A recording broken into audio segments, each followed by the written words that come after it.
Alors, bonjour les amis, merci d'être là comme toujours. Nouveau sujet aujourd'hui. Aujourd'hui, je vais répondre finalement à une question. On m'a posé la question de savoir comment investir ou du moins dans quoi investir 1000 euros. De toute évidence, la personne qui me pose la question a réussi avec le temps à économiser 1000 euros. Donc, la personne se posait la question de savoir comment investir cet argent. Donc, question intéressante.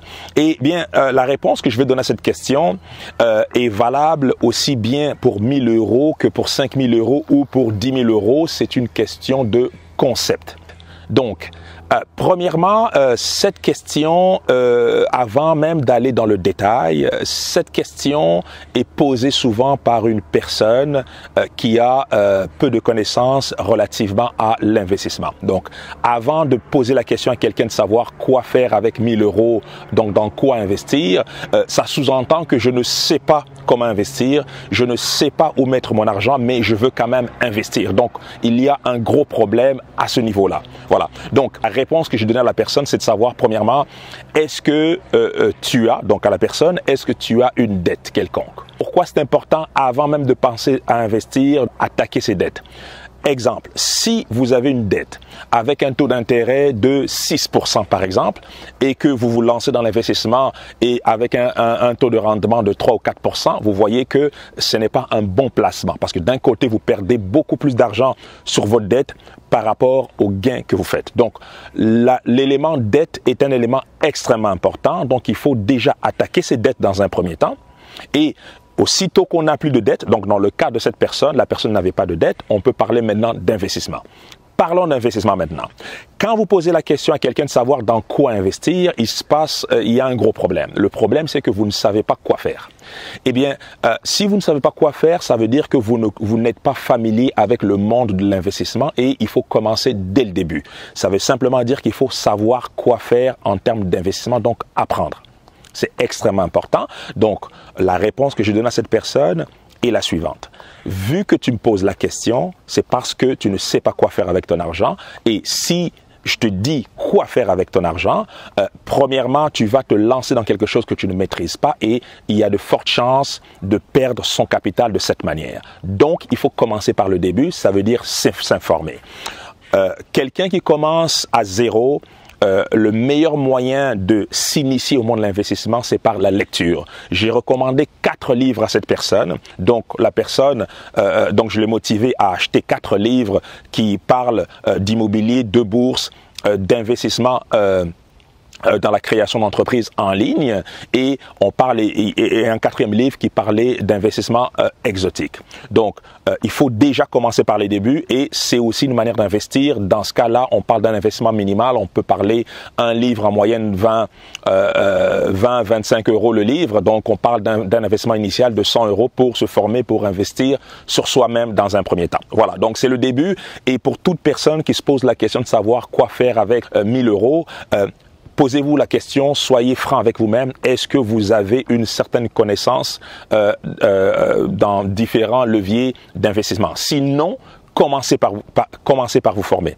Premier élément. Deuxième élément, partons par l'hypothèse que vous avez déjà plusieurs notions en bourse, en immobilier ou en crypto-monnaie ou que sais-je. Donc, vous êtes prêt, vous savez plus ou moins dans quoi comment investir, vous connaissez les bases, eh bien là, vous pouvez vous permettre d'investir. Donc, on est en 3e étape. Première étape, régler ses dettes. 2e étape, se former. 3e étape, investir effectivement. Alors, comment on fait? Donc, il y a quelques notions de base à prendre en compte quand on veut investir. Première notion de base, la diversification. En effet, il ne faut jamais mettre tous ses œufs dans le même panier, c'est la base. Il est vrai qu'avec 1000 euros, on n'a pas suffisamment d'argent pour diversifier à outrance, mais la notion de diversification est extrêmement importante. Donc, premier élément, on garde ça de côté.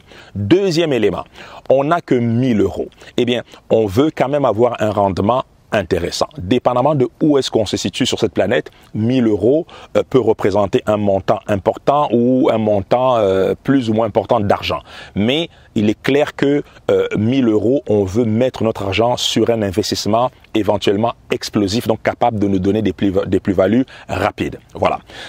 Troisième élément en fait dans ma réflexion, donc je parlais de diversification, je parlais de rechercher un investissement explosif, mais il y a aussi la notion de cash flow et on va en parler dans quelques secondes. Donc on veut effectivement investir, donc diversifier, chercher un rendement explosif et avoir une notion de cash flow tout en sachant qu'on n'a pas beaucoup d'argent.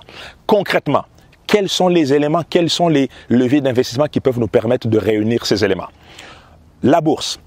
Eh bien, avec la bourse, dépendamment de l'option, de l'action que vous choisissez, dépendamment de recherche que vous allez faire, donc on part par l'idée que vous y connaissez un tout petit peu, vous pouvez investir votre 1000 euros sur un placement explosif et ça demande quelques éléments.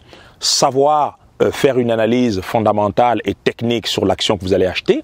Deuxièmement, avoir une certaine conviction parce que dans le cas de la bourse, on a des fluctuations de marché. Donc, si vous n'avez pas de conviction quant à votre placement, vous risquez de perdre rapidement ou décider de vendre rapidement votre position, même si au départ, c'est une position avec un fort potentiel. Et vous avez également la notion de patience. Il faut être patient en bourse tout simplement. Donc voilà une option pour investir notre 1000 euros. Deuxième option, les crypto-monnaies. Pourquoi les crypto-monnaies? Parce qu'encore une fois, on retrouve les quelques éléments que je viens de mentionner, donc notamment la notion d'un rendement explosif. Avec 1000 euros bien investis en bourse, en crypto-monnaie, vous avez la possibilité de générer des rendements explosifs. Troisième option d'investissement, vous avez investir dans un business.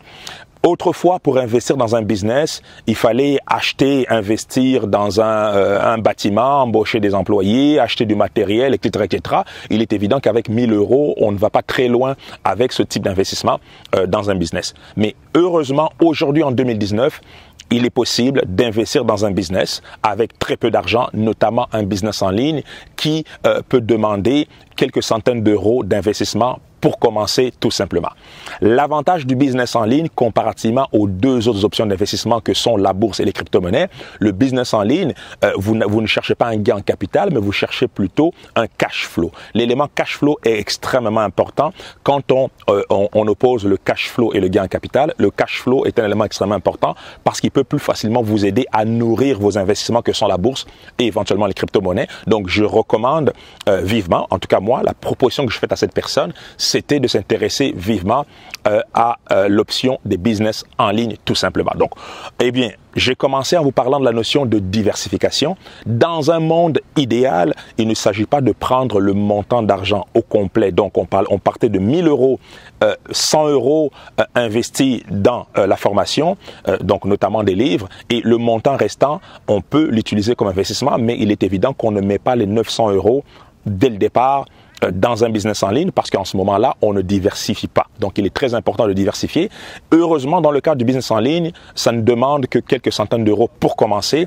Eh bien, on gardera le montant d'argent restant, disons 700 euros en cash et cet argent-là nous sera une forme de diversification parce qu'on aura investi dans les livres, on aurait investi dans notre business en ligne et on gardera un certain montant d'argent en liquide pour finalement affronter des moments difficiles ou encore pour réinvestir dans notre business en ligne si jamais les choses fonctionnent bien. Et une fois que notre business en ligne accélère, il est désormais possible de réinvestir dans les autres piliers que sont la bourse et les crypto-monnaies par exemple. Voilà, donc ça résume un peu ma vision des choses, donc ma réponse à la question qui m'a été posée. Donc en résumé, s'assurer qu'on n'a plus de dette, premièrement. Deuxièmement, investir sur soi-même, donc investir sur la formation.